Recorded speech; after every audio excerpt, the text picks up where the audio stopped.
On parle de la démocratie. On écoute d'abord Cabral Libye. Après, je mets un autre audio.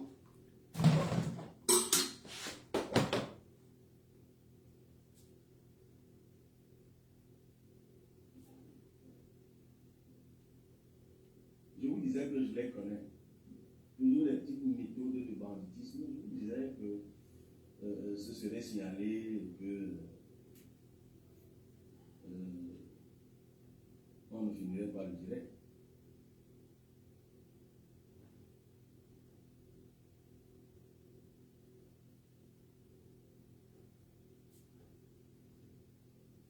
Afrique dit tout.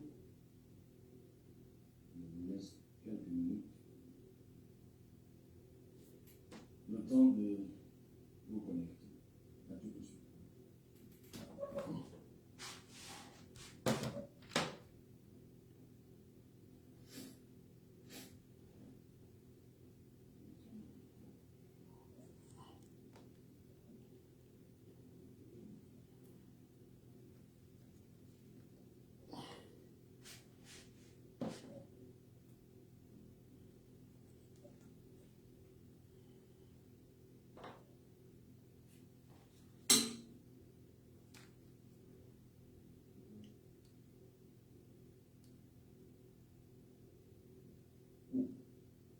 Ce qui semblait alors n'être qu'une intention est devenu une décision de résiliation unilatérale et exprimée dans une nouvelle correspondance datant du 21 décembre de cette année, dans laquelle McGill nous informe qu'à partir du 5 janvier 2023, l'affaire sera portée en arbitrage international. En même temps, l'entreprise nous fait savoir qu'elle sollicitera le paiement immédiat de la somme de 10% de la valeur du marché conformément aux dispositions de l'article 18 du contrat et demandera d'autres compensations financières.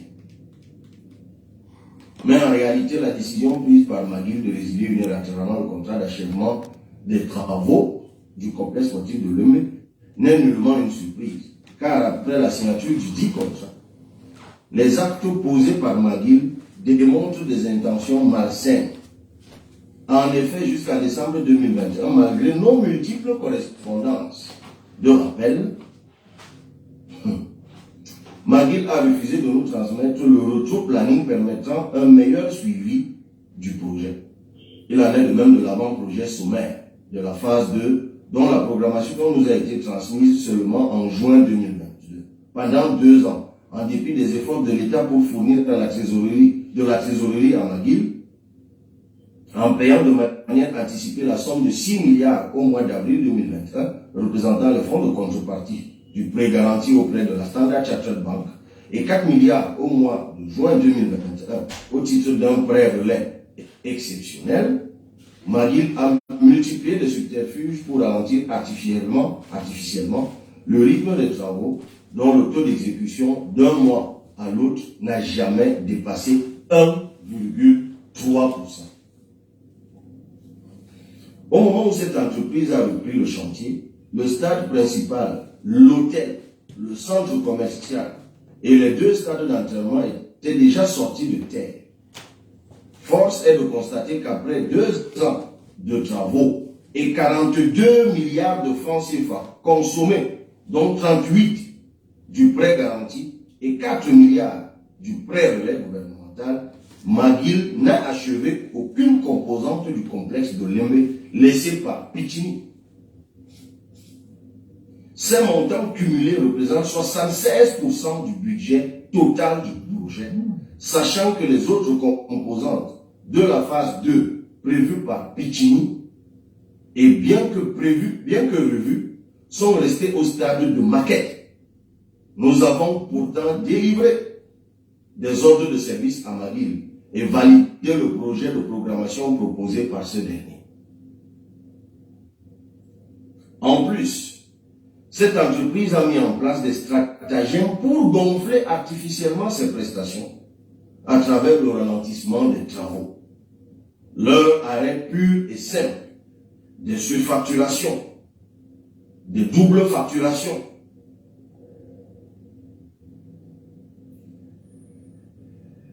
Excusez-moi, hein, j'essaye de me retrouver. Voilà. Des doubles facturations, la rémunération exponentielle du personnel expatrié, comme nous l'avons noté dans les réserves accompagnant les décomptes. Pour illustration, entre octobre 2020 et avril 2021, sous le fallacieux prétexte du manque de matériel, le chantier fut mis à l'arrêt pendant 6 mois. Après vérification, il s'est avéré que les stocks de matériel laissés par Pichini et disponibles sur le site pouvaient permettre d'achever le stade principal. Ces 2 annexes, l'hôtel, le centre commercial et les salles de cinéma, pendant ces 6 mois, sous de fausses allégations de maladie, M. Franck Matière, vice-président de McGill et principal responsable du projet, était porté disparu. Et c'est bien plus tard que nous avons appris qu'il était dans un état d'arrestation en Ukraine. Ces multiples arrêts de travaux, comme celui qui a duré depuis bientôt 1 an, sont expressément instruits par M. Franck Matière, sachant que même sans production de contrat, même sans production, le contrat permet de payer la mobilisation de l'entreprise.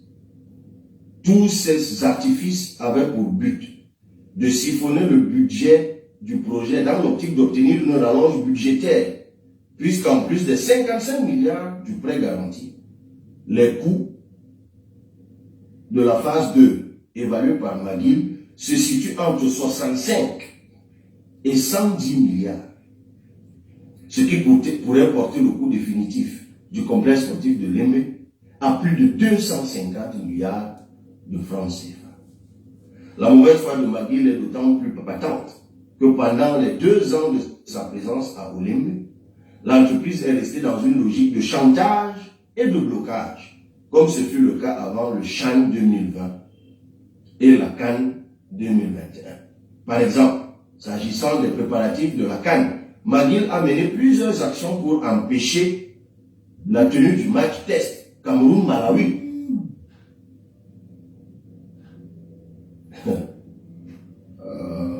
Du 3 septembre 2021 en Bénin, alors que la CAF menaçait de supprimer la boule éponyme.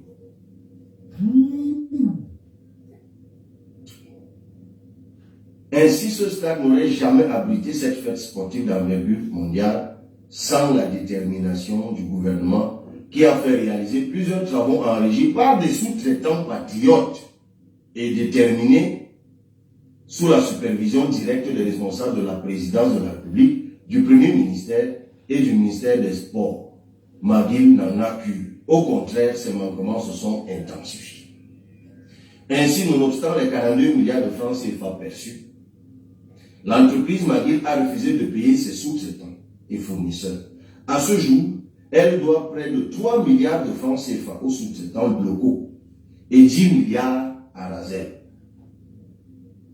D'ailleurs, exaspéré par le comportement dilatoire et les allégations mensongères de McGill, selon lesquelles les sous-traitants de Lembe appartiennent à l'État, qui doit donc les payer directement, Razel a initié des poursuites judiciaires contre McGill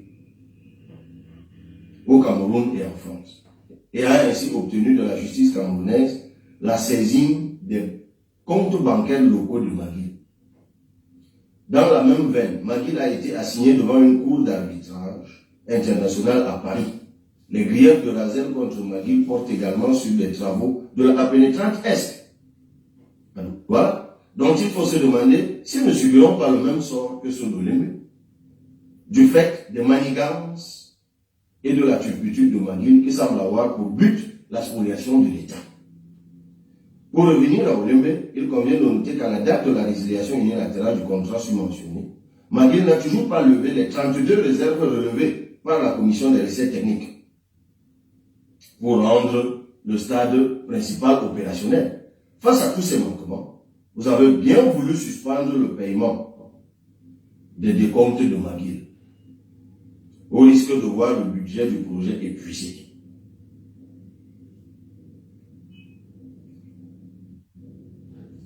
Sans qu'un seul livrable prévu ne soit achevé. De manière constante, lors des réunions tenues dans notre cabinet, qu'à la task force, il a toujours été rappelé à McGill que la reprise des dits paiements est conditionnée par la justification préalable de l'utilisation des fonds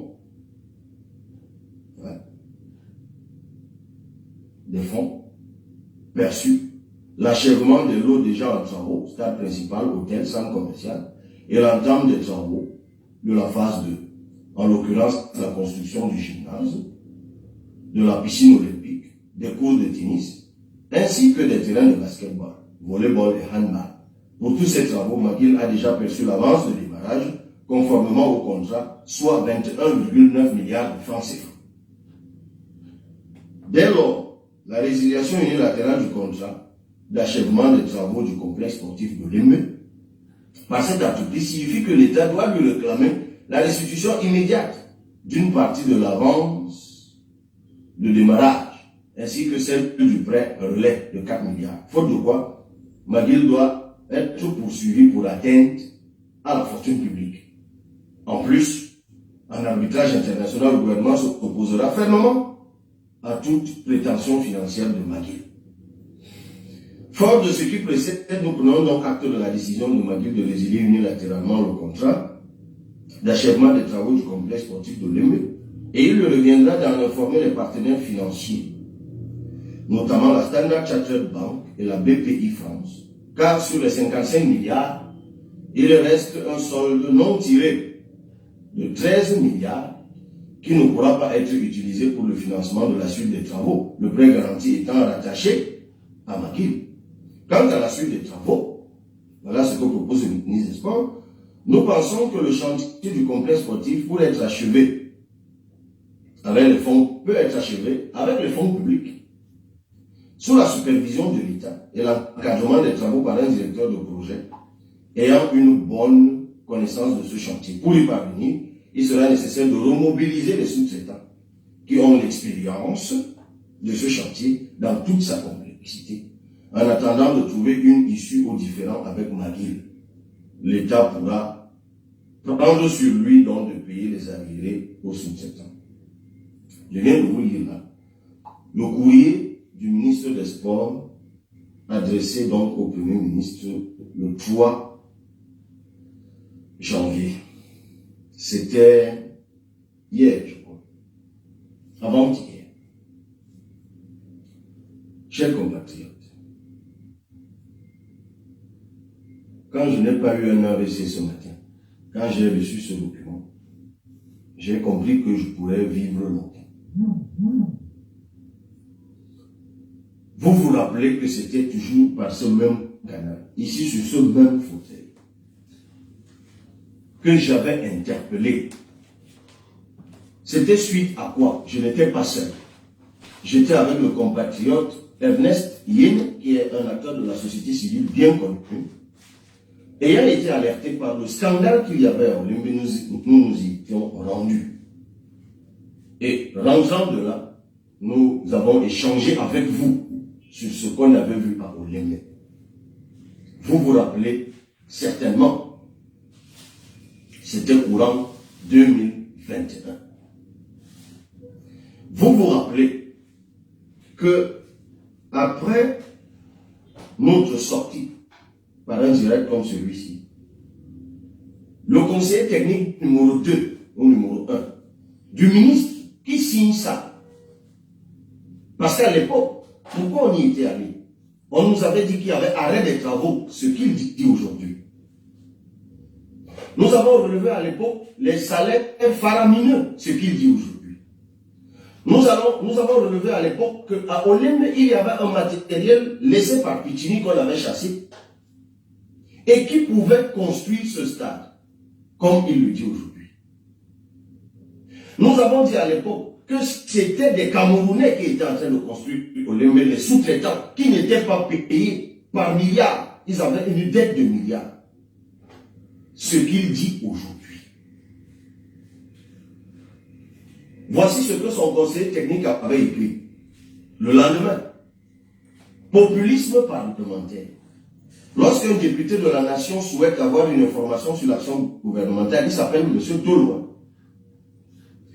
Il demande une audience, ce que nombreux d'ailleurs font, et rencontre le responsable ministériel concerné pour avoir accès à l'information officielle, la seule qui compte véritablement. Dans le cas contraire, il faut laisser les services spécialisés mener des enquêtes, plutôt que de se lancer soi-même dans des aventures périlleuses.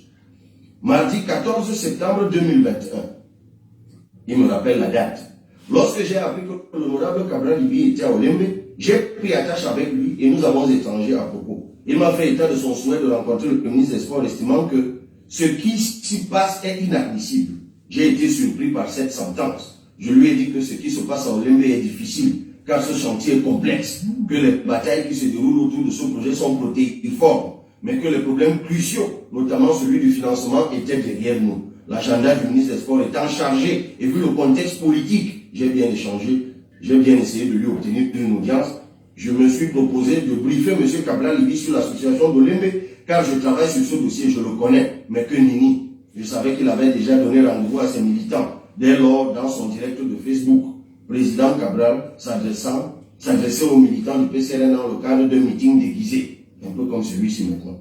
D'ailleurs, ces meetings déguisés semblent à la mode, puisqu'un autre parti politique fera pareil à Paris. Dans 2 jours, les militants fanatisés de ce parti feront un grand meeting dans une importante salle de spectacle parisienne sous prétexte qu'il s'agit d'un concert. Revenant sur le président Cabral Libye, le discours de séduction, les injections, enfin je crois qu'il voulait dire injonction, faites au gouvernement, les bons et les mauvais points distribués aux uns aux autres, étaient déterminés par la qualité de son audience. Il s'adressait à ses militants. Voyez-vous, Cabral Libye, président du PCRN, dire à ces militants-là que le gouvernement fait quelque chose de formidable à Olembe. Voyez-vous, Cabral Libye, président du PCRN, dire à ses militants que la vision du président Biya en matière d'infrastructures sportives a fait de notre pays un géant en Afrique? Peut-il leur dire qu'en moins de 2 ans, notre pays est désormais sollicité par des pays amis pour livrer leurs rencontres internationales sur leurs infrastructures? Si Cabral Libye, après avoir visité Olembe, venait à encenser le président Biya pour l'œuvre qui s'y bâtit, quel militant resterait encore dans le PCRN? Voilà pourquoi Cabral Libye, président du PCRN, ne pouvait tenir qu'un discours alambiqué, truffé d'affabulation, mélangeant vérité et contre-vérité, en brouillant son auditoire avec des chiffres fantaisistes pour les convaincre qu'il détient la vérité. C'est cela le populisme.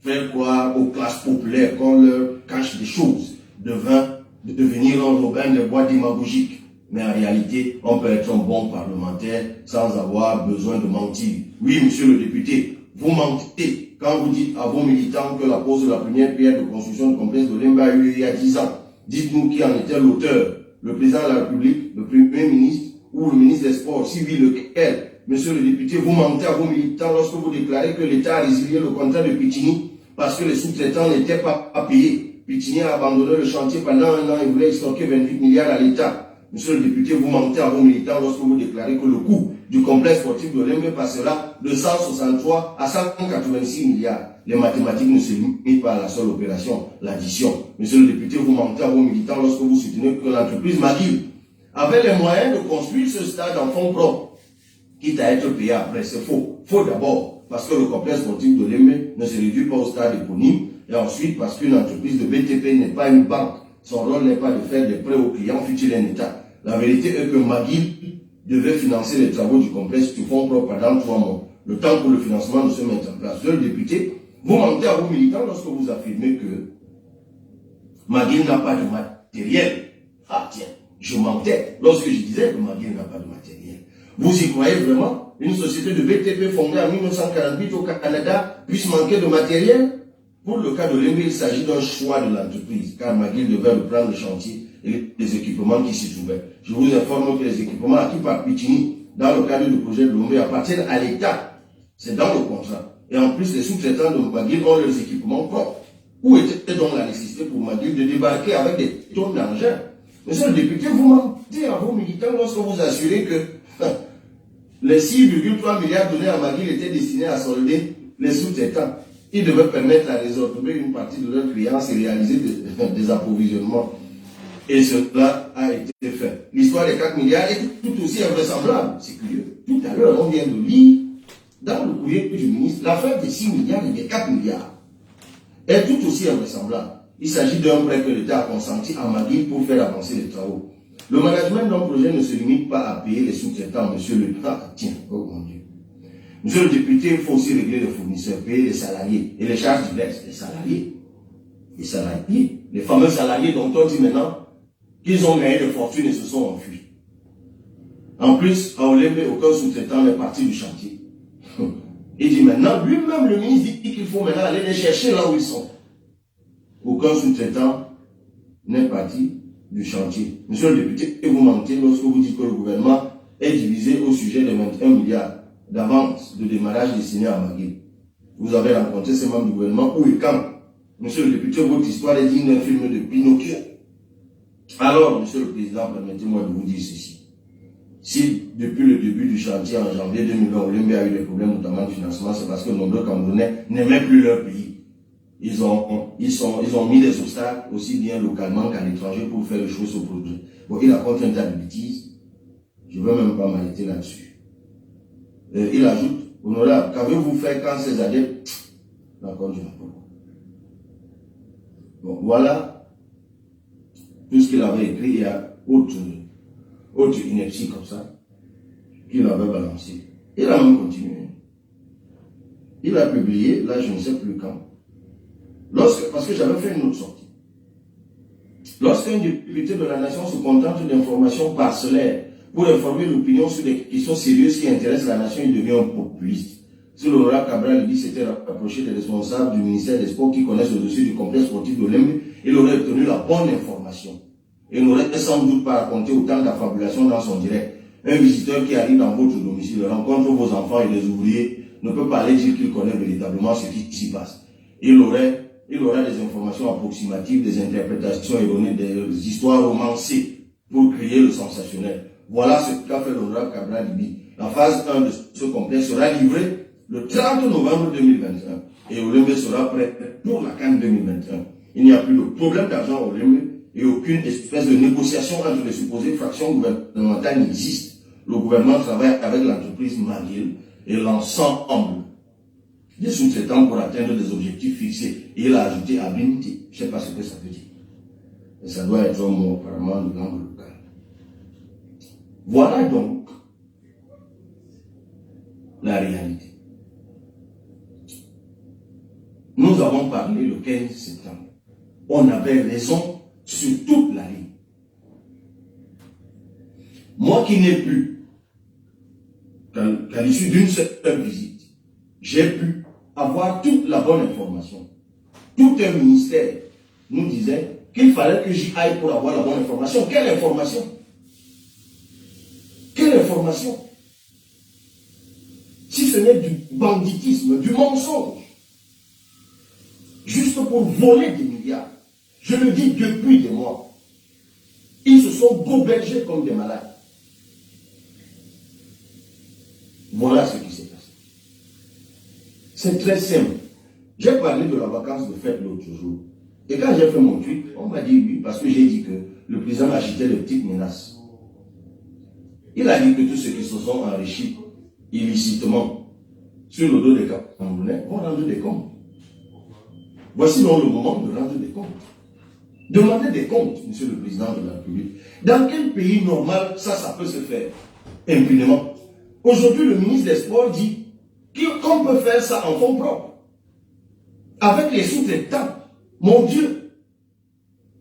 Ce même ministre des Sports, lorsqu'il a chassé Pitini, c'est lui qui se baladait de plateau télé en plateau télé avec Magui. Il y a même eu des motions de soutien au président de la République sur l'affaire Magui. Quand on a dit que ces bandits avaient fui et qu'ils étaient même en prison en Ukraine, qu'est-ce qu'on ne nous a pas dit?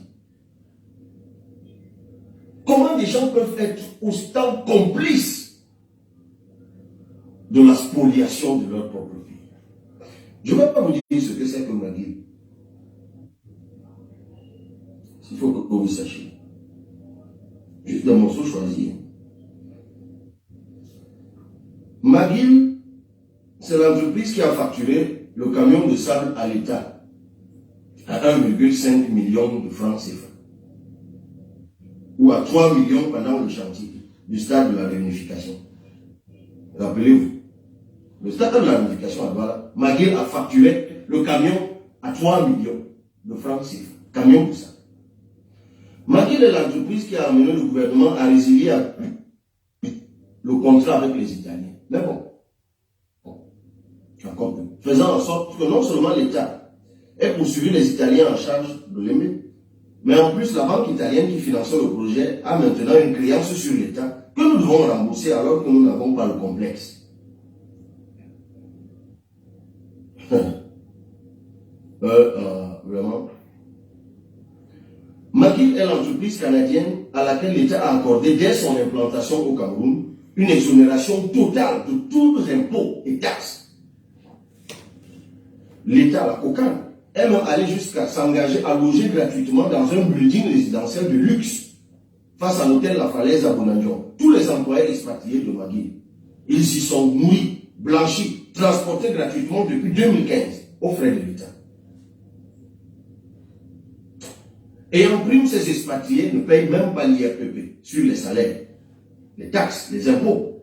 Alors que vous, depuis 2 ou 3 jours, tout est monté, le timbre et tout ça. Ces bandits ne payent même pas l'IRPP sur leur salaire au Cameroun. McGill n'est tenu de rien sur le plan fiscal au Cameroun. Pas de TVA sur ses achats, pas d'IS, impôt sur les sociétés sur ses bénéfices, pas de droit d'enregistrement, pas de droit de douane. Il est en extraterritorialité totale et complète. Non seulement elle n'est pas tenue d'effectuer des retenues de droit commun, elle n'a pas non plus l'obligation de déposer un DSF ou même seulement une déclaration de somme versée au tiers. La surfacturation des camions de sable à Bépanda était donc préméditée. Car sans somme versée au tiers, impossible de savoir quels sont ses fournisseurs et à qui est-ce que des rémunérations auraient été servies. Si on évalue ce que l'État a perdu du fait de McGill, cela se rapprocherait à 2000 milliards de francs CFA. Depuis le stade de la réunification à la pénétrante est de Douala, en passant par Olembe.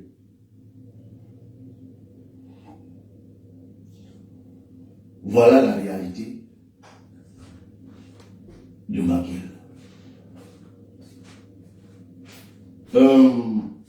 En août 2021, j'avais fait une publication qui était intitulée je crois que je vais retrouver la construction du complexe sportif de Lembe, le carnaval des souris. J'avais publié ça.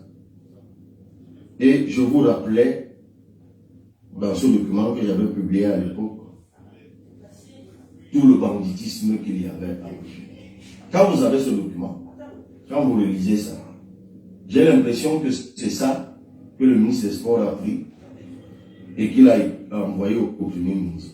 Mais je rappelle quand même que c'est quoi Olembe? C'est un stade de compétition ouvert de 60 000 places. C'est 2 terrains d'entraînement d'une capacité de 1000 places chacun avec tribune couverte. C'est un gymnase couvert d'une capacité de 2000 places assises, capable d'accueillir simultanément 2 compétitions. Un musée, une piscine olympique de 1000 places assises couvertes avec différents bassins. 2 terrains de basket non couverts, 2 terrains de volleyball non couverts, 4 cours de tennis, 2 en béton et 2 en terre battue. 2 espaces commerciaux et galeries marchandes. Un hôtel 5 étoiles d'au moins 70 chambres, des parkings, des voies et réseaux divers, une plateforme hélicoptère. Le coût initial de cette affaire, c'était 163 milliards. Le coût initial. C'est l'entreprise italienne Piccini qui avait gagné le marché. Et le contrat avec Piccini va être résilié le 29 novembre 2019. C'est juste l'historique. Et au moment où Piccini s'en va, il ne restait que 50 milliards sur la ligne de crédit de 163 milliards. Donc Piccini avait utilisé 113 milliards pour construire l'ossature du stade de 60 000 places. Ce que vous avez vu là pendant la CAN, c'est Piccini qui l'a construit en fait. Et a laissé suffisamment de matériel qui pouvait achever les travaux. Aujourd'hui, c'est ce que le ministre des Sports nous dit. Que le matériel laissé par Piccini aurait pu. Et lorsqu'à l'époque, nous avons dit que ce matériel était en train d'être volé, que les camions sortaient tous les soirs, et que ça allait construire les maisons des gens. Nous l'avons dit. On a dit qu'on faisait du populisme.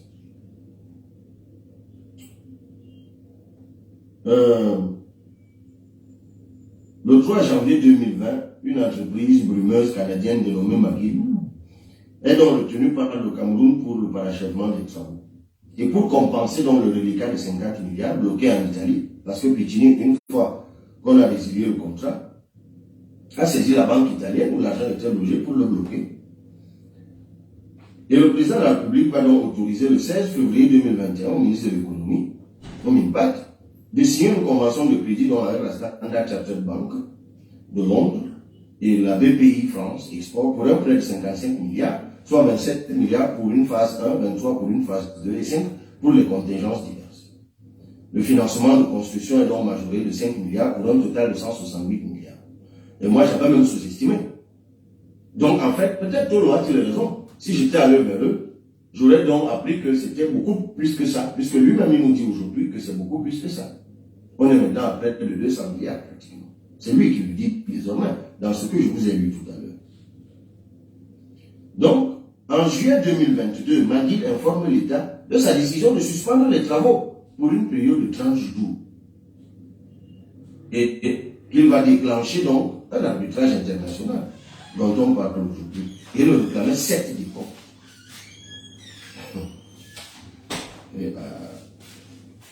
Au lieu de préciser, je ne peux même pas rentrer. Mais je voulais juste rappeler, voilà les 12 milliards. 12 milliards, aujourd'hui eux-mêmes le reconnaissent parce que j'avais bien dit que les 12 milliards, on les avait donnés en fonds propres, McGill. Eux-mêmes ils le reconnaissent aujourd'hui. Il y avait 4 milliards donnés par le ministère des Sports, 4 milliards empruntés à la CCA, et 39 milliards tirés de la Standard Chartered Bank, 47 milliards. Donc tout le monde parle aujourd'hui.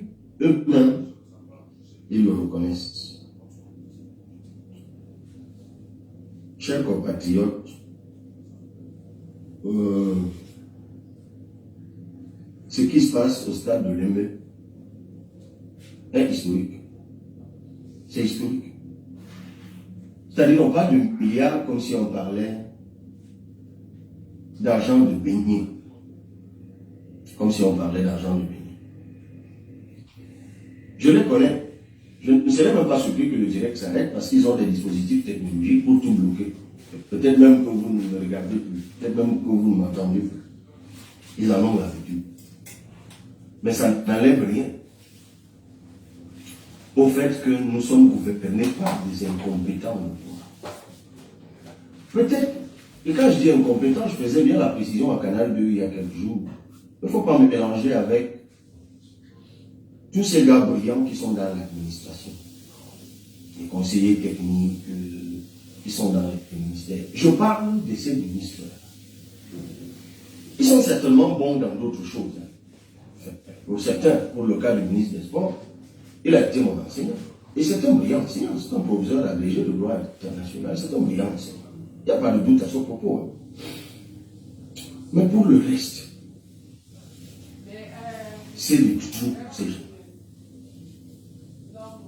C'est surtout des petites souris, de vulgaires petits bandits. Je ne vous le dirai jamais assez. Respectez-les si vous voulez. On peut me tuer si on veut. On peut faire de moi ce qu'on veut. Ils disent toujours qu'ils vont faire ci ou ça. Ce sont de vulgaires petits bandits. Ils vont vous dire, ils ont le contrôle de tout.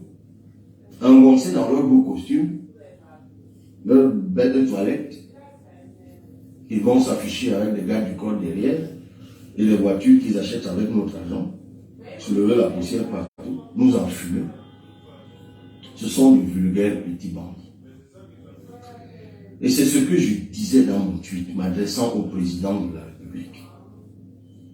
Je suis étonné qu'aujourd'hui, le ministre des Sports écrit au Premier ministre.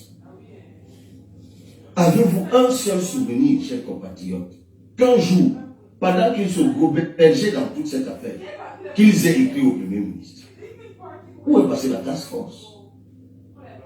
Tout se faisait à la présidence de la République. Il y a une task force.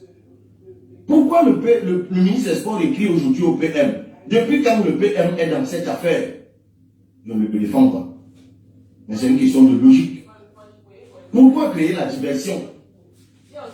Tout s'est décidé à la task force, non?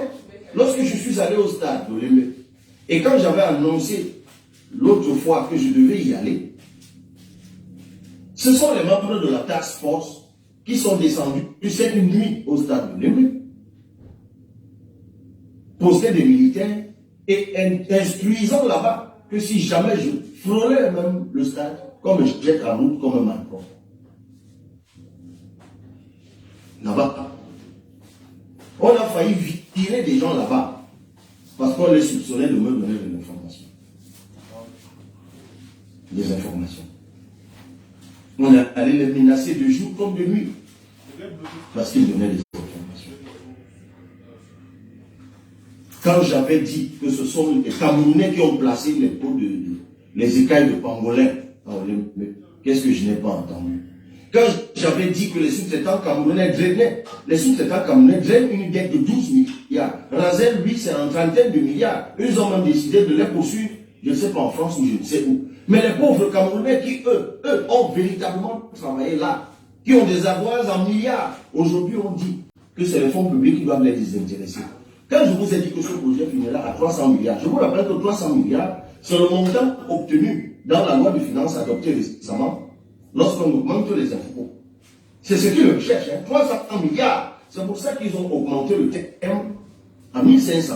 Et les vignettes du simple au double, qu'ils ont fait passer le mètre carré d'immatriculation de 1 à 5 francs dans la zone rurale, de 5 à 10 francs dans la zone urbaine. C'est ça qu'ils cherchent, 300 milliards.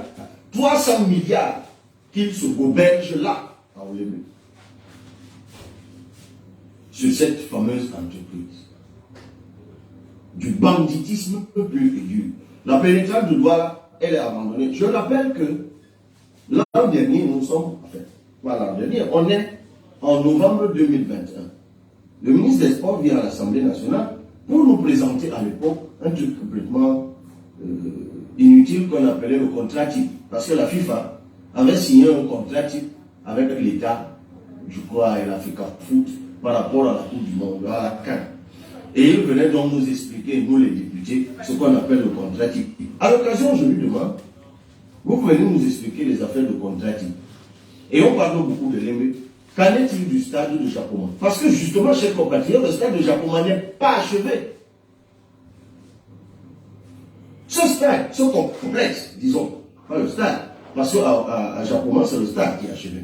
Le complexe n'est pas achevé. Tout ce que j'ai lu là tout à l'heure, il y a ça, à Japoma.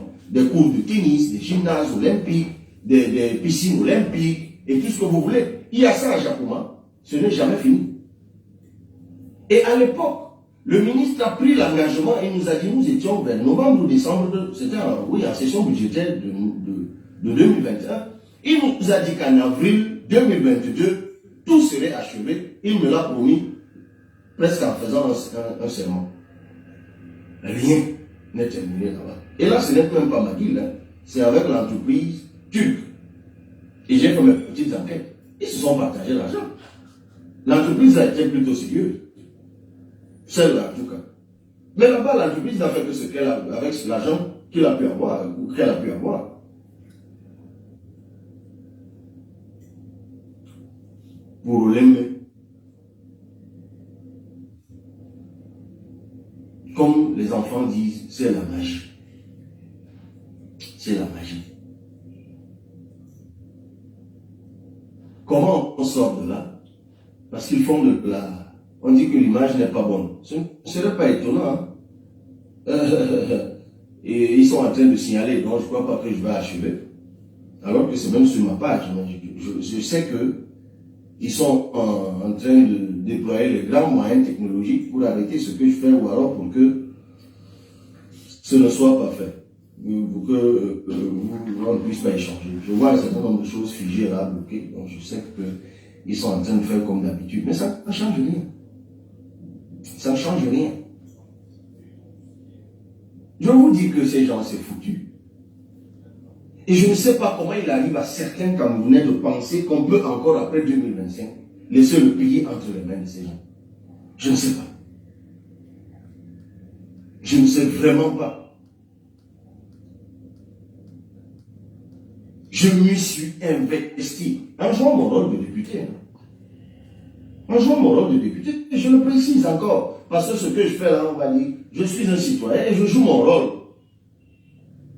Je suis un élu du peuple et je joue mon rôle. Et je vous prends à témoin. Et je vous dis, chers compatriotes, levez-vous, levons-nous. Levons-nous. Faisons ce qu'il faut. Allons nous inscrire sur les listes électorales. D'abord, ce qui devrait être fait est simple. Il faut que le ministre des Sports arrête d'écrire au Premier ministre. Qu'il écrive à sa task force. C'est là-bas que ça se jouait.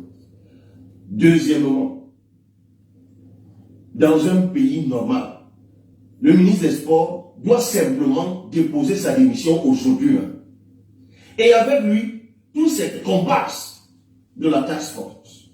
Troisièmement, ces gens-là doivent faire l'objet d'une enquête judiciaire dès aujourd'hui. Le président dit que tous ceux qui se sont enrichis vont rendre des comptes.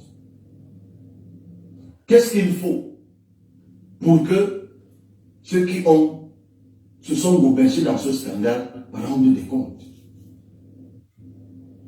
Qu'est-ce qu'il faut, monsieur le président de la République? Parce qu'après, vous allez lire toutes sortes de sottises. Non, on ne veut pas bavarder sur Facebook. Non, un leader politique ne parle pas comme ça. Non, un leader politique vole des milliards. C'est ça qu'il faut. Il ne faut pas parler sur Facebook, il faut détourner les milliards. Là, c'est bon. C'est ce qu'il faut. Parce qu'apparemment, le modèle, c'est eux. Les modèles, c'est eux. Ils sont calmes, sont sérieux, ne parlent pas n'importe comment. Ils ne sont pas sur Facebook. Ils sont des hommes d'État. Des bandits. Des souris. Pauvres, petits et vulgaires bandits. Souris, bidou. C'est tout. Ils ne méritent même pas une once de respect comme ça. Les bidous volent comme les souris. Les milliards qu'ils ont volés, ils élogent partout. Récemment encore, j'étais au Luxembourg. Je me suis renseigné un peu. C'est impressionnant là-bas. Ils sont tous des comptes là-bas. C'est un relatif paradis fiscal. Ils les logent là-bas. Argent qu'ils vont mettre un peu demain. Ils vont perdre clair. Jusqu'à la fin, on va leur demander d'apporter les justificatifs des dépôts. Je vois pas quelqu'un dit. C'est même pas la honte. C'est un scandale, c'est tout. Il faut partir. J'ai déposé à l'Assemblée nationale. Mais je vous l'avais dit, j'avais publié ça à l'époque. J'ai déposé à l'Assemblée nationale une proposition de résolution d'enquête parlementaire sur cette affaire. Récemment encore, je suis allé me renseigner au service des enquêtes parlementaires. On m'a dit que mon courrier ne m'est jamais arrivé là-bas. Jamais. Donc on a dû le déchirer ou on l'a jeté à la poubelle au cabinet du président de l'Assemblée nationale, c'est tout. C'est donc, c'est pas si lui aussi les complices des gens, je sais. C'est une longue chaîne de bandits. On ne sait même pas où ça commence, on ne sait pas où ça finit. Moi, j'interpelle le ministre des Sports parce que c'est lui qui a écrit le courrier au Premier ministre. Pourquoi au Premier ministre? Ce sont vos péchés. Logiquement, c'est tout ce qu'il faut faire. Qu'il démissionne, qu'il soit débarqué et qu'il soit arrêté. Et qu'il le rembourse. Puisqu'ils ont caché cet argent un peu partout. Qu'ils le remboursent. C'est tout. Et qu'ils aillent en prison. C'est tout. Des gens comme ça ne méritent pas de nous diriger. Non. C'est juste pas possible. Ne méritent pas de nous diriger. Ne méritent pas. Donc, je faisais ce direct ce matin. Non pas pour jubiler, non. Pour partager mon émoi, ma déception, ma contrition. Parce que tout ce que je faisais là, vous m'avez vu pendant la canne, derrière des lions indomptables. J'ai fait un discours en fin d'année 2021, vous demandant que nous allions nombreux au stade, supporter les lions. On l'a fait. On a fait notre part. Il y a 2 jours, j'ai parlé de l'annonce mensongère du président de la République sur ces 850 km de route. Le lendemain, je vous avais dit, la CRTV a publié un tableau plus mensonger encore. Pour essayer de couvrir les mensonges, certainement du ministre des Travaux publics. C'est le même genre qui l'a fait dire au président de la République. Ils ont publié un faux truc à la CRTV, sur le site de la CRTV le lendemain. Et après vérification, c'est encore truffé de mensonges. Il y a des vérités, bien sûr, ils ont pas 114 km de Mengon sans moi, j'ai vu. Moi, j'étais là-bas, j'ai vu les 114 km. Et il y a d'autres choses qui sont bien fausses. Ils patrouillent dans la choucroute, dans le mensonge, c'est n'importe pourquoi. On va de scandale à scandale. C'est juste pas possible. Je peux parler des mines. Qu'est-ce qu'on ne m'a pas dit? Ils ont signé ça médicamment. Les 2 autres contrats, personne n'a vu la convention minière. Ça va finir mal, comme d'habitude. Parce que ces gens sont dans une corruption atavique. C'est comme une malédiction. La corruption, le vol, le banditisme leur sont chevillés dans l'âme. Et c'est avec ça qu'ils préparent la succession. Ils se font appeler hommes d'État. Avec ça, c'est ça. C'est avec cet argent qu'ils pillent, qu'ils volent votre argent, qu'ils se préparent à succéder à Paul Biya. Le bidou. Et ils disent que comme on ne va rien faire. Le voleur. On va voir. On va voir. On est là. En tout cas, ça dépend de vous, chers compatriotes. Chacun fait sa part. Parce que nous passons par notre temps dans des futilités, des histoires montées, descendues. Non. Non.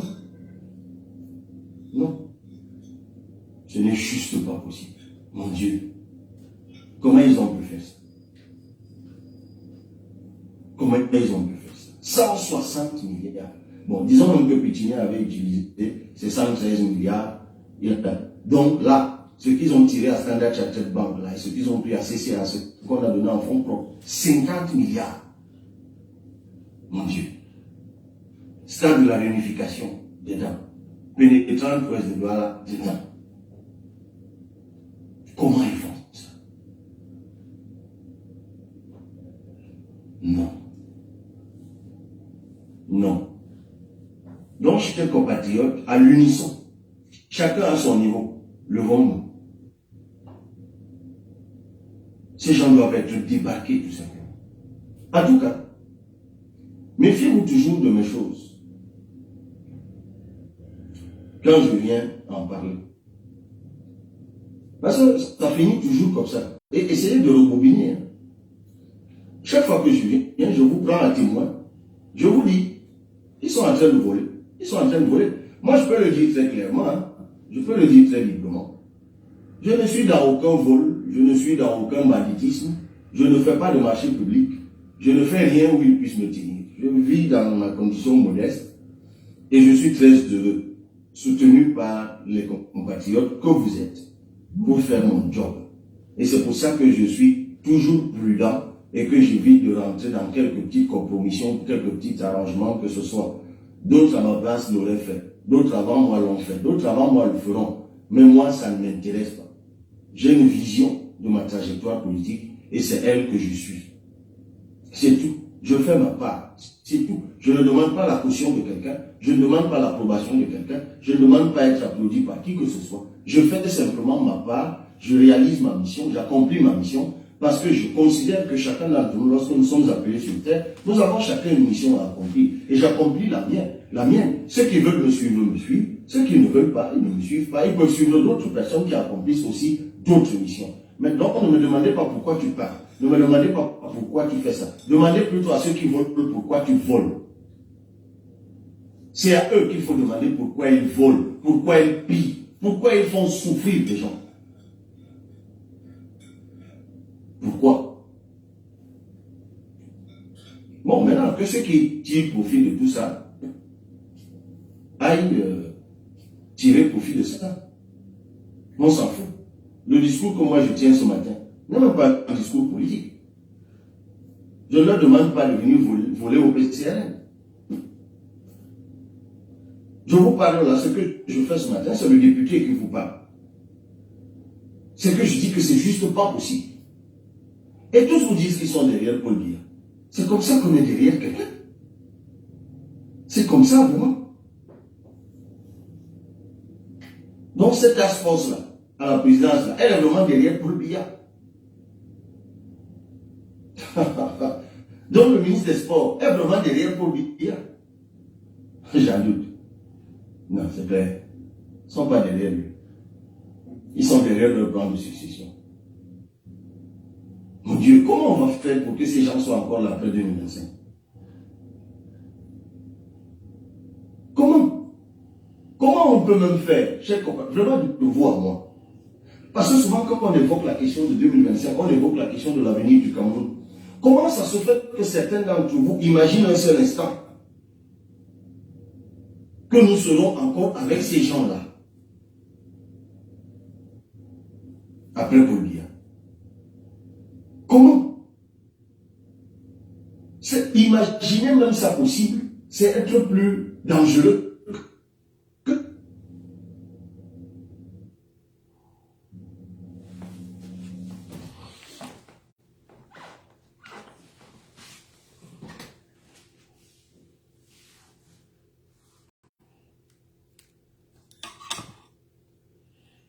Bon, ils ont bloqué son direct.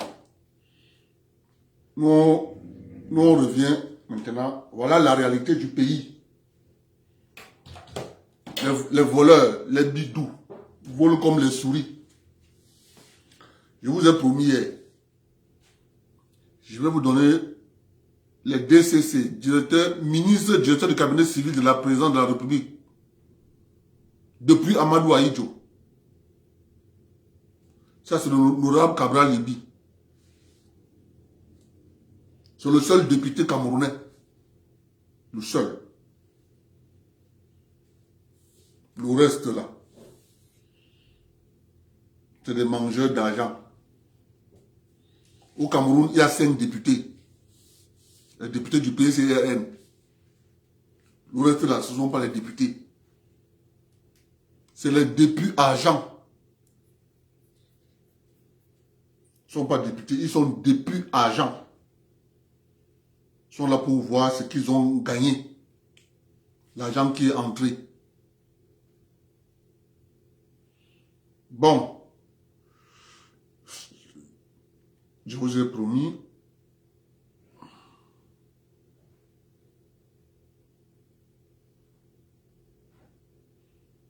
par les DCC. Bon.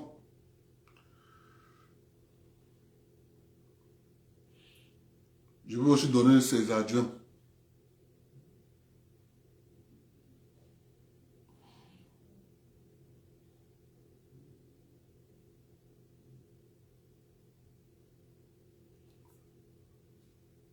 Le premier secrétaire général à la présidente de la République s'appelle M. Christian Tobiko.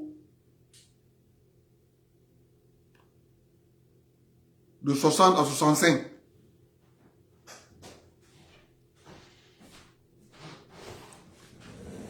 De 65 à 67.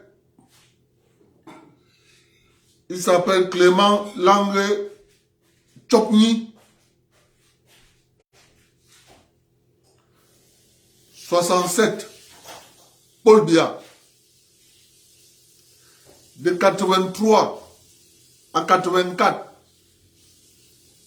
Vous voyez bien que Aïdjo a utilisé Christian Tobiko, a utilisé Clément Langue Chokni, a utilisé Paul Biya.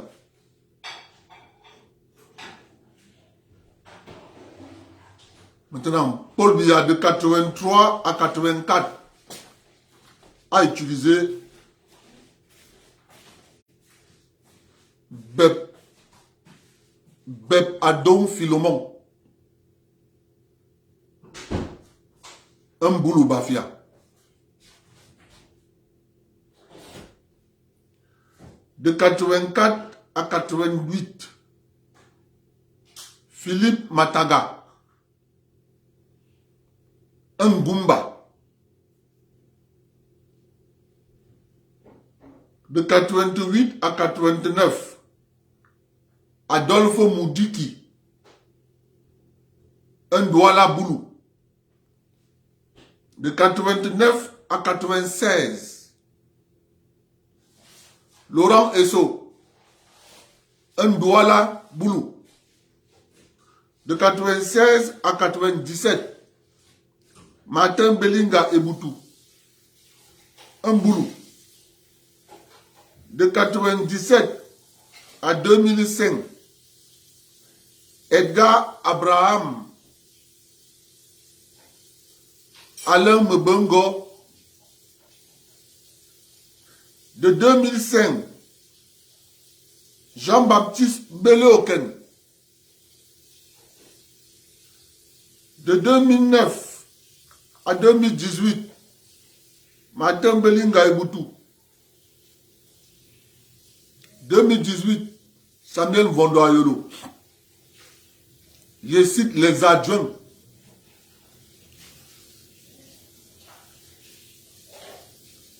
« 83-84, l'adjoint s'appelait M. Philippe Mataga, qui est devenu lui-même secrétaire général à la présidence de 84 à 88. De 1985, René Emmanuel Sadi, adjoint. 88, Jean-Baptiste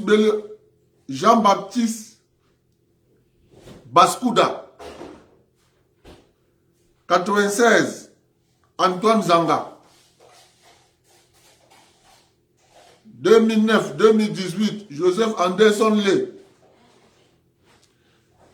2018, Oswald Baboke. Il est présent comme adjoint du directeur, du ministre, directeur du cabinet civil. Maintenant, moi, je donne les chiffres. Je ne suis pas dans l'émotion. Que quelqu'un va s'asseoir.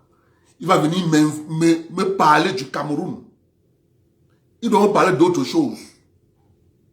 Mais s'il prononce le Cameroun dans le sens pour transformer la réalité, dont le but est clair, la manipulation de la masse. Parce que lorsque vous écoutez son audio vous dit que pendant les 40 ans de M. Biya, c'est un tribaliste. Mais les faits sont têtus. Il a parlé du délégué général à la sûreté. Il a aussi parlé du directeur général des renseignements extérieurs.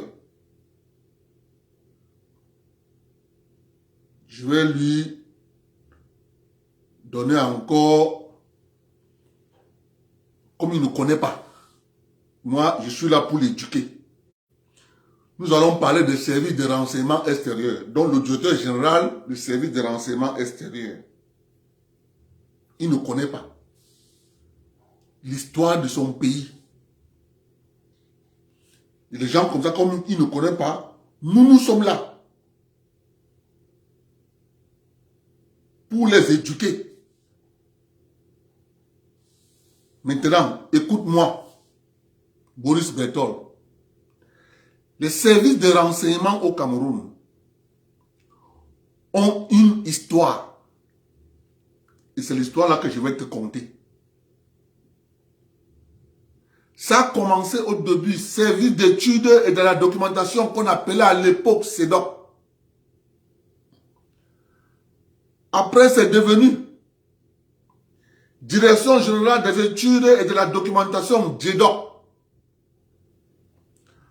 Après, c'est devenu Centre national des études et de la recherche, CNR.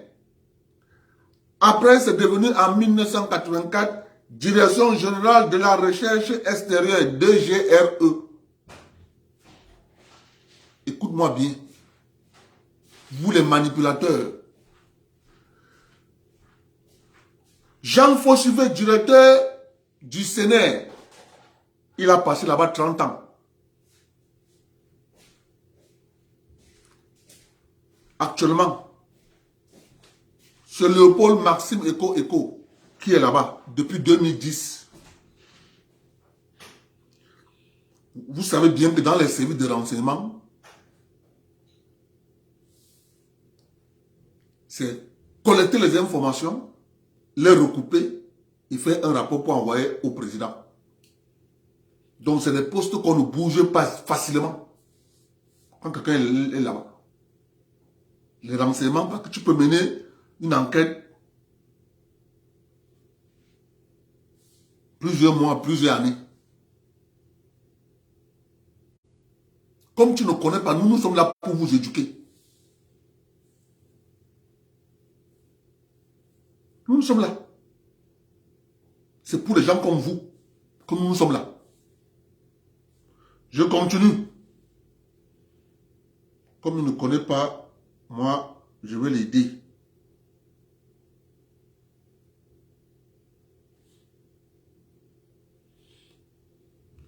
Il a aussi parlé du Conseil constitutionnel. Il a dit que c'est les boules partout.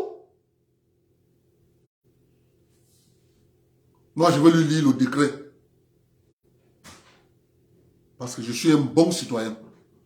Je vais lui lire le décret numéro 2018-105 du 7 février 2018 portant nomination des membres du Conseil constitutionnel.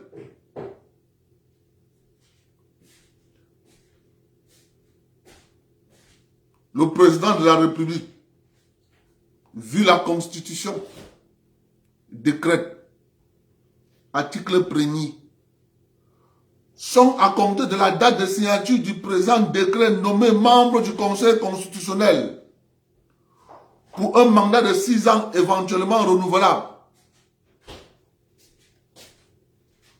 Monsieur Bondé Emmanuel, c'est un boulot, d'après Boris Berthold et son ami. Monsieur Atangana Clément, c'est un petit boulot, d'après Boris Berthold. Monsieur Bipoum Joseph Marie, c'est un boulot, petit. Monsieur Aref, Madame Are Florence Rita, c'est une boulot, petit.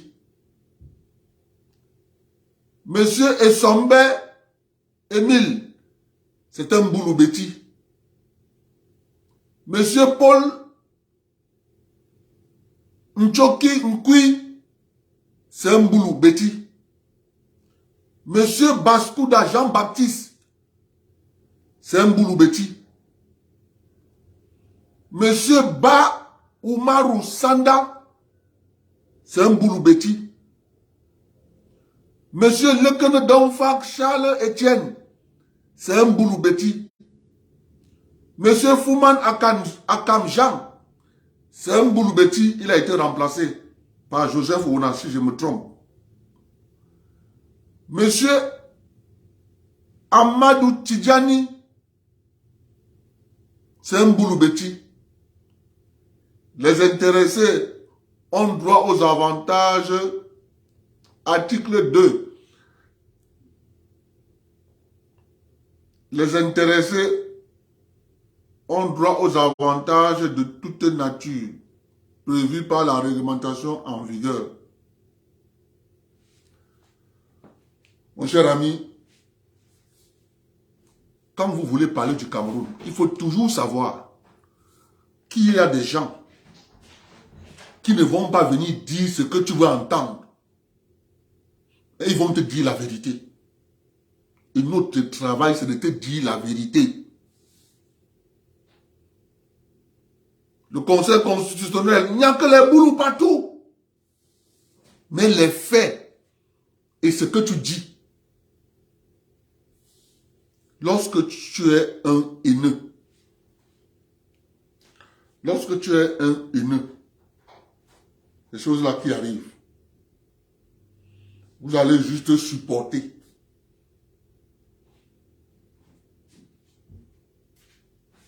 J'ai toujours dit à tous les Camerounais, lorsque vous êtes dans une maison,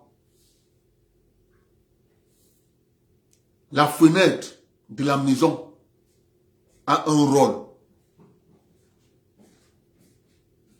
La porte de la maison a un rôle.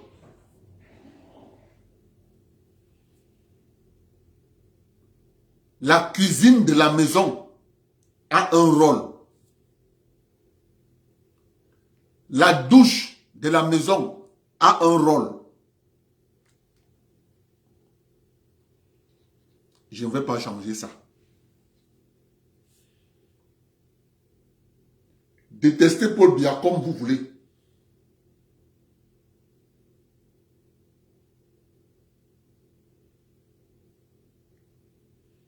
Détestez Paul Biya comme vous voulez. Mais la vérité, c'est ça que nous on vous dit.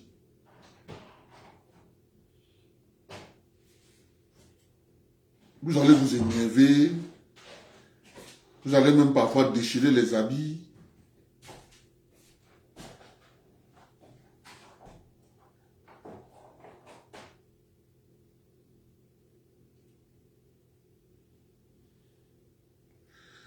Je vais te donner aussi une autre information. Parce que j'ai vu que tu ne connais pas. Le président de la République a les collaborateurs.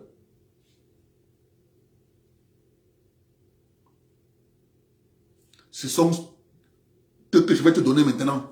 Les collaborateurs du président de la République. Donc quand le président de la République veut parler à quelqu'un, il appelle quelqu'un. Ses collaborateurs directs. Ferdinand Ngongo. Paul Elumiche.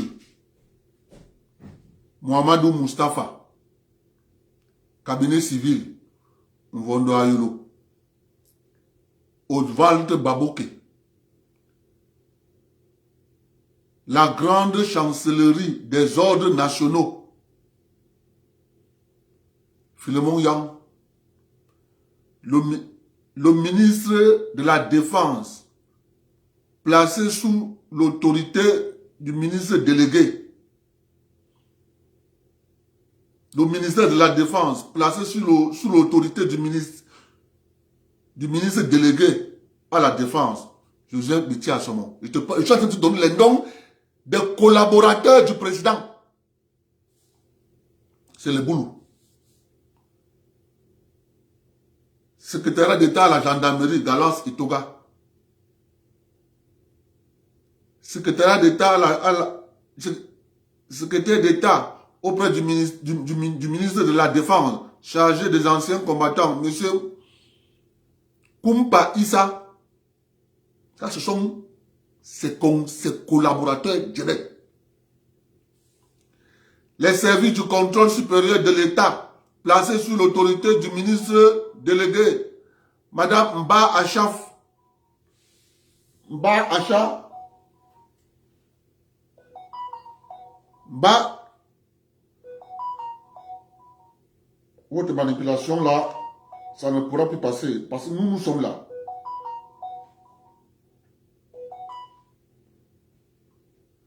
Oui, allô? Bonne année. Bonne année.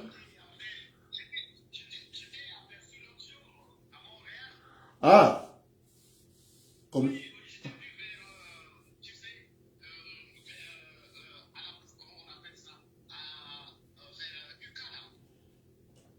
Uka?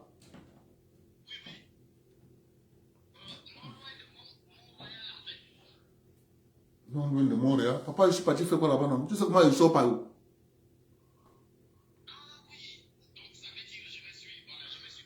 Ouais. Ouais. Oui, je connais. Oui, là, je me rappelle. Moi, je... Non, ça va. Moi, je suis ici, là. Mais, travail maison. Je sors difficilement, hein. Parce que je connais dans quoi je connais dans quoi je suis. Donc,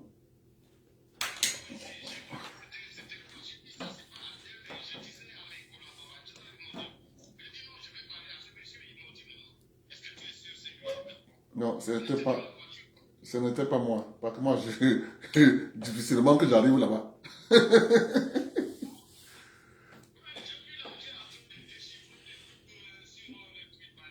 Mais oui, c'est les gens qui font de la manipulation et moi je reviens remettre les faits.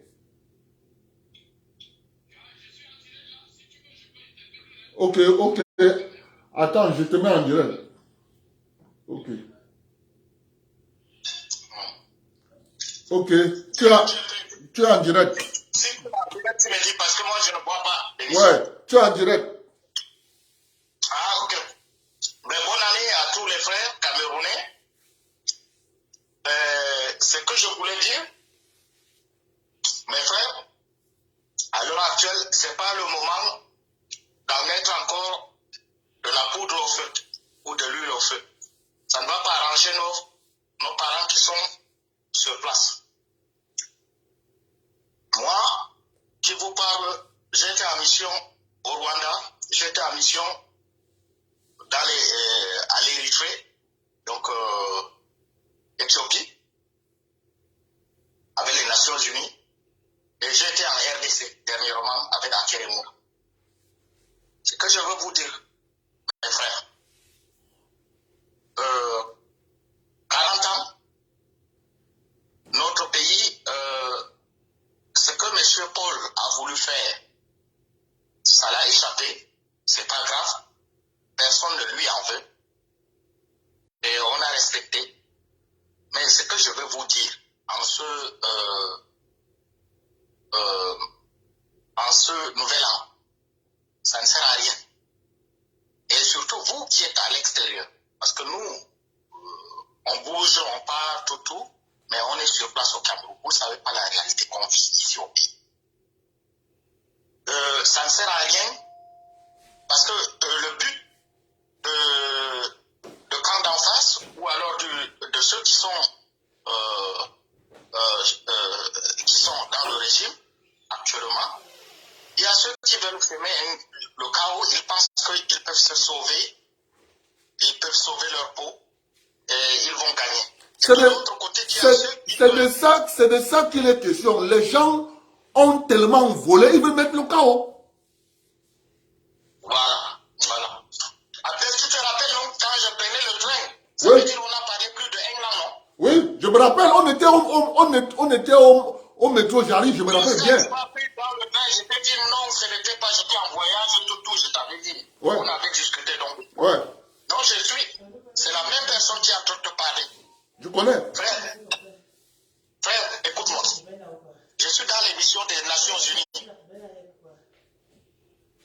gens pensent que la guerre c'est une bonne chose, wallahi tallahi, si les gens pensent qu'ils ont l'économie, la finance, ils ont l'armée, ils ont tout, quand ça va dégringoler là-bas là, tu vois la RDC, non? Oui. Ça ne sert à rien. Notre salle enregistre cette émission-là. Ouais. Tant que vous allez continuer dans ces balles de ping-pong et vous jetez les ballons à chaque tour, je vous dis, ce que vous avez vu en RDC ou en Éthiopie, le Camerounais, n'est-ce pas nous les Camerounais, on dit on sait non, on maîtrise non. Ouais. Mais personne ne maîtrise. Ça c'est le secret que je peux vous donner. Ça ne sert à rien de venir dire, oh, Aïdjo était tribaliste, il n'était pas tribaliste, on va compter, voilà, on n'est pas là à la CPI, on n'est pas devant une juridiction. Et c'est que si ça vous fait plaisir, parce que nous, on voyage souvent, on chope une certaine fois, et puis la pression du pays résident, machin, tout, faites-le, mais ça ne servira à rien. Ça, c'est un secret, et que ça rentre dans les oreilles de tout le monde, c'est pas une menace. Moi, je vous dis, parce que tu me connais, tu as mon numéro, je te dis la vérité. Ça ne servira à rien. Pour le moment, il faut demander le pardon avant même que ce soit tard. Ouais. Ceux qui viennent te soutenir la tête. Je t'avais parlé, non? De Mbassi Vincent, chef magasinier au port. Ouais. De Bavia. Ouais. Et de Koufan. Ouais. Voilà. Moi, je te le dis. C'est que là où les gens là veulent vous entraîner là, c'est des diables. Préservons au moins le peu qui reste là. Parce que tout le Cameroun s'est vidé. Il ne reste que les voilà. Tout ce qui reste là, c'est des microbes. Le jour où ça pète, on va leur distribuer des Kalachnikov, les AK-47, et puis ça se tire dessus. Ouais, clair. C'est la vérité. Quand quelqu'un sait que je peux aller vendre mes compétences ailleurs, il prend l'avion, il part. Merci. C'est ça le Cameroun. Quand quelqu'un sait qu'il peut faire voler ses compétences ailleurs et les vendre, il prend l'avion, il part. C'est ça la réalité du Cameroun. C'est la frustration. La frustration existe du côté de l'opposition et du côté des pro-gouvernementaux. Ouais, c'est vrai. Vous comprenez? Gouvernemental, pardon. Parce que là, on parle de Cameroun. Ouais. Moi, je parle avec l'accent là, l'accent brut là. Comprends-moi ce que je vais te dire. On est déjà attaqué de partout. Ça ne sert à rien de brûler. De mettre encore plus de feu. Ça ne sert à rien. C'est tout. Ne jouez pas dans le jeu des talibans, dans le jeu de Martin communiste, de Martin tout. Tu as vu mon petit frère, Cabral Baby, il a parlé. Tu as vu? Il était désolé. Ouais. Il était déphasé. Il était dépassé. Le Cameroun est infecté. C'est que je vous dis, le Cameroun est infecté. Le gars est dépassé. Le Cameroun est infecté, Abdel. Dis-moi la vérité. Le Cameroun est infecté. Les gars volent comme les souris. Moi, j'ai la vidéo que j'ai faite. Je peux pas te mettre ça ici là. Je suis allé à l'entreprise McGill. J'ai fait la vidéo. C'est dans mes documents. Ça vient là-bas. J'ai dit que, mais attends. Mais je peux pas mettre ça dans l'autre direct. J'ai dit que, mais ça. Ces gars, s'ils sont allés au Cameroun, comment on peut faire installer une entreprise, on dit qu'elle ne... J'ai vu les gens venir dans ton direct. T'as vu, non? Depuis un certain temps. Ils disent bon courage, Abdel, bon courage, machin. C'est des hypocrites. Alors que c'était eux qui applaudissaient hier. Abdel, je sais que tu n'as pas volé. Mais ce que tu fais, ce n'est pas pour avoir Tu me donnes même, je ne prends pas. Un poste au Cameroun. J'ai connu l'époque où tu es parti. Je peux parler d'un doyen, de Koufan. J'ai travaillé au port pendant 15 ans, j'ai vu de mes propres yeux.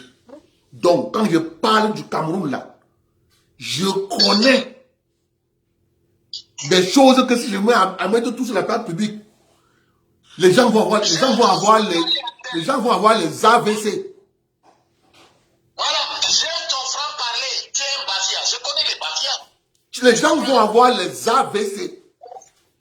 Donc, tout ce que nous on fait là, c'est juste pour essayer d'arrondir, pour que les gens ne piquent pas, les gens n'aient pas des AVC.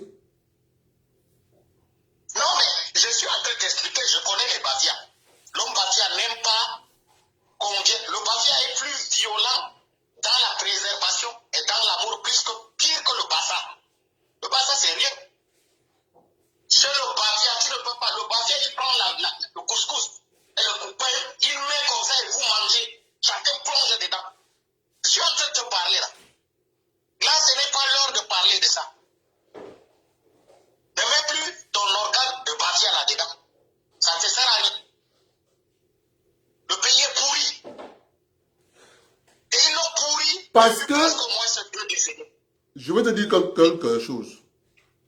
Ce que la plupart des Camerounais ne savent pas, c'est que, moi je l'ai déjà dit ici, c'est que les gens ont privatisé la République. Je dis privatiser la République. La République ne sert plus la collectivité, la République sert un groupuscule de personnes. Ben oui. Ben oui. Et ils passent les textes de loi à l'Assemblée et ils vous disent « Nous avons la violence légitime ». Voilà. Tout ça sera démantelé après Paul Biya. Ça sera démantelé. Et Démantelé comment? Puisque il faut maintenant arranger avant que Paul Biya s'en va. Tu trouves Paul Biya. Nous, on ne compte plus sur Paul Biya parce que nous, on sait que Paul Biya a l'âge que Paul Biya a. On connaît pertinemment Paul Biya a besoin des gens à côté de lui pour que les gens lui donnent les bonnes informations. Mais sauf que tous ceux qui l'entourent ne veulent plus qu'il soit là. Non, je ne sais pas si tu as été, si tu connais M. Paul. Je ne sais pas si tu as eu la chance de le connaître. Papa, je dis, hein, quand ton grand-père a 89 ans, moi j'ai vu ma grand-mère. Moi j'ai vu ma grand-mère. Je te prends l'exemple pour que tu comprennes facilement. Tu as vu notre père qui est mort récemment. Tu as vu Allah Diabo. Tu as vu son âge. Allah Diabo étant vivant, on a commencé à discuter ces choses, il est vivant. Tu comprends? Mais Abdel, écoute-moi. Tu n'as pas besoin d'aller chez Allah Diabo ou aller chez Paul Biya et machin tout. Ça dit l'humain. Voilà. C'est pour ça que je te dis tantôt, Paul Biya étant déjà âgé, Paul Biya a besoin des hommes et des femmes patriotes autour de lui.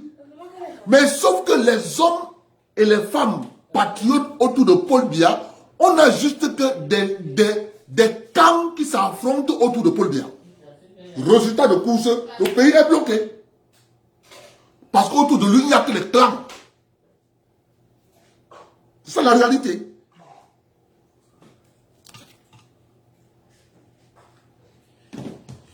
Je vous disais tantôt, avant que mon frère Saddam m'interrompe, je vous disais tantôt que toute la télévision a un rôle. Même dans ta maison, le lit où tu te couches, ça a un rôle. C'est comme ça le pays. Je vais finir ce direct. Je ne vais pas être long. Parce qu'on m'a conseillé à Abdel. Fais le direct court. Tu viens, tu parles un peu, tu parles. Je suis en train de donner le nom des collaborateurs du président. Les services du contrôle supérieur de l'État sont collaborateurs du chef de l'État. Placés sous l'autorité du ministre délégué Mba Acha Ne Fomundam Rose Nwari, collaborateur du chef de l'État.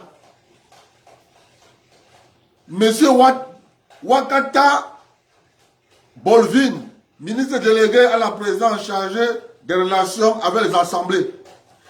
Ministère des marchés publics, placé sous l'autorité du ministre délégué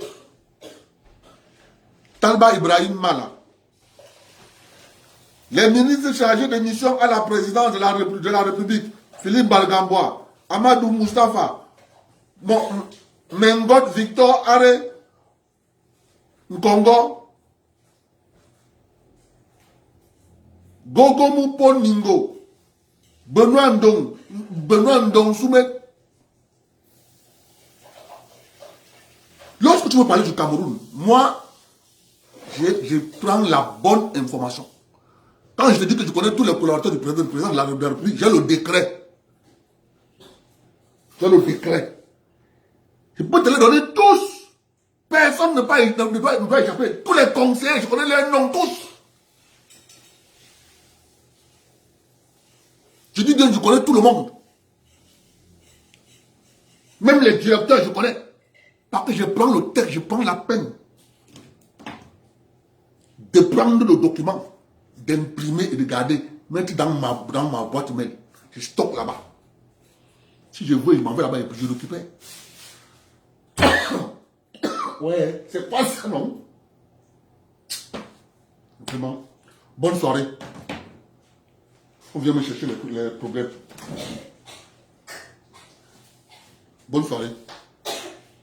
On veut me faire parler. On se prend demain, je ne travaille pas dit.